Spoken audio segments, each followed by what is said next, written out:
injifannoo fi oduu gammachiisaa jajjabee loltuu haqaa gootichi waraanni bilisummaa Oromoo maqii iddoo qabsaa fi miseensi fi qondaalli ABO jalbaate Urgeessaa itti wareegame irratti halkan kaleessaa ol seenuun injifannoo addaa galmeessee jira. Waraanni bilisummaa Oromoo guyyaa kaleessaa bakka firris jinnis argutti gara magaalaa ol lixuun isaa beekameetidha kan jiru. Daandiin baha Oromiyaa geessuttis gootummaan gootutti cufameetidha kan oolee jiru. Darbees waraanni bilisummaa Oromoo opereeshinii gumaa jalbaate Urgeessaa baasu jedhuun moggaase kana gootummaa Oromiyaa keessatti jabeessee itti fufeetidha kan jiru. Mootummaan Abiy Ahmad fi bulchiinsi mootummaa naannoo Oromiyaas cinqii keessatti kufanitidha kan jiran. Waraanni bilisummaa Oromoo zoonii Shawaa Bahaa irra socho'u opereeshinii magaalaa Maqii irratti fudhateen hawaasni naannichaa iddoo akka rifatee jiruu fi humna addaa poolisii Oromiyaa 28 gara samiitti yoo dachaafamanii humna raayyaa ittisa biyyaa fi paatrooliin isaanii mootummaan guutuutti taphaan ala ta'uu isaanii beekamee jira. Dhimma kanaan wal qabatee dubbii himaa idil-addunyaa ABO Odaa Tarbii Tiwiitara isaa irratti ibsa baaseetidha kan jiru. Ibsi inni kennes kunis maal fakkaata kan jedhu kan isin caqasiisnu ta'an madhumaatti nu hordofaa.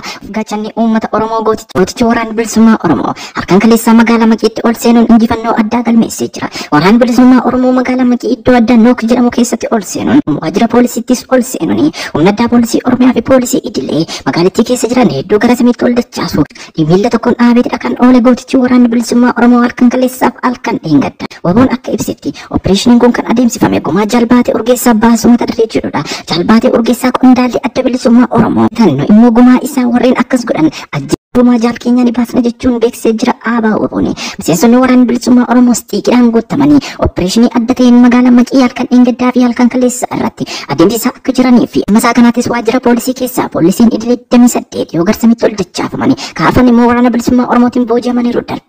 Darbees keellaa naannawa magaalaa Maqii irra kan turan humna raayyaa ittisa biyyaa baay'inaan gara 60 ta'anii fi paatrooliin isaanii 7 waraana bilisummaa Oromootiin ta'uu isaa maddeen himaniitidha kan jiran. Kanaan wal qabatees dubbii himaa idil-addunyaa ABO Odaa Tarbii Tiwiitara isaa irratti ibsa baasee jira.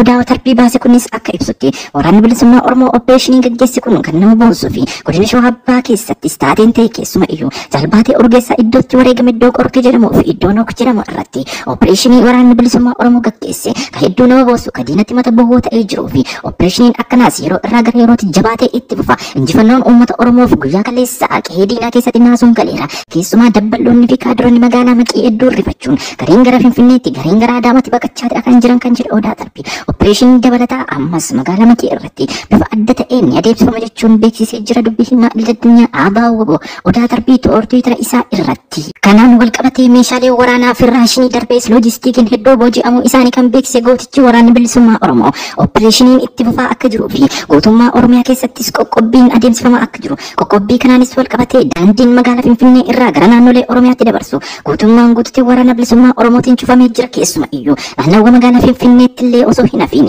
opereeshiniin akkasiin nama boonsu adeemsifamaatidha kan jiru. Hawaasi keenyas ibsa waraanni bilisummaa Oromoo kennee fi labsii waboon baasee kana kabajuun waan hojiirra oolchanii fi ulfaadha jechuu barbaadna jechuun Odaa Tarbii beeksisee jira.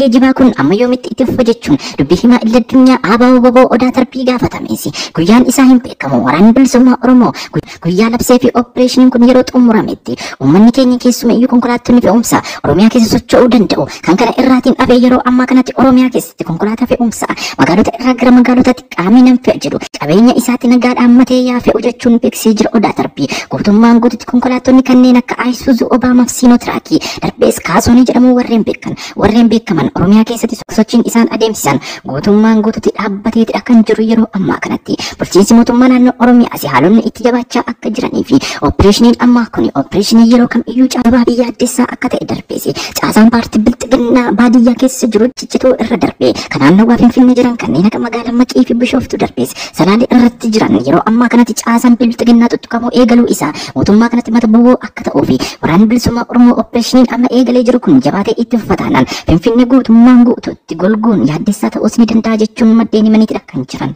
Waraanni bilisummaa Oromoo godina Shawaa Kaabaa Salaalee hidhabuu abootee irratti birgeediin Taaddee Birruu injifannoo addaa guyyaa kaleessaa galmeessee jira. Waraanni bilisummaa Oromoo zoonii Salaalee irratti socho'u kun taatee birroo humnoota raayyaatti isa biyyaa naannoo Amaaraa irraa gara magaalaa Finfinnee darbees gara magaalaa Maqeetti imaluuf turani konkolaataa taataa sadiin fe'amanii turan opereeshinii addaa raawwatanii guutummaan guutuutti taphaan ala taasisuu fi darbees konkolaattota fe'umsaa FSR kan jedhamu irratti kan fe'aman humnoota federaal poolisii hunda isaanii waraanni bilisummaa Oromoo garsanitti ol dachaasedha kan jiru viidiyoon tibba kana sooshaal miidiyaa irra naanna'aa turte FSR'n yeroo federaal poolisii magaalaa Finfinneetti imalaa ture godina Shawaa kaabaa hidhabuu aboota iddoo jedhamu irratti opereeshinii irratti adeemsifames opereeshinii wabootiin darbe opereeshinii wabootiin irratti raawwatamee fi gaaga'umsa cimaa sirna PP irratti kan uume jechuun maddeen himaniidha kan jiran kanaan wal qabatee sirreef gaachanni uummata Oromoo waraanni bilisummaa Oromoo gozoon Salaalee irra jiru injifannoo kanas jabeessee akka itti fufsiisuu fi opereeshinii Salaalee qofa irratti dhaabbatu osoo hin taane guutummaa Oromiyaa keessatti illee bifa nama boonsuun itti fufa jechuun beeksisee jira gootichi ABO.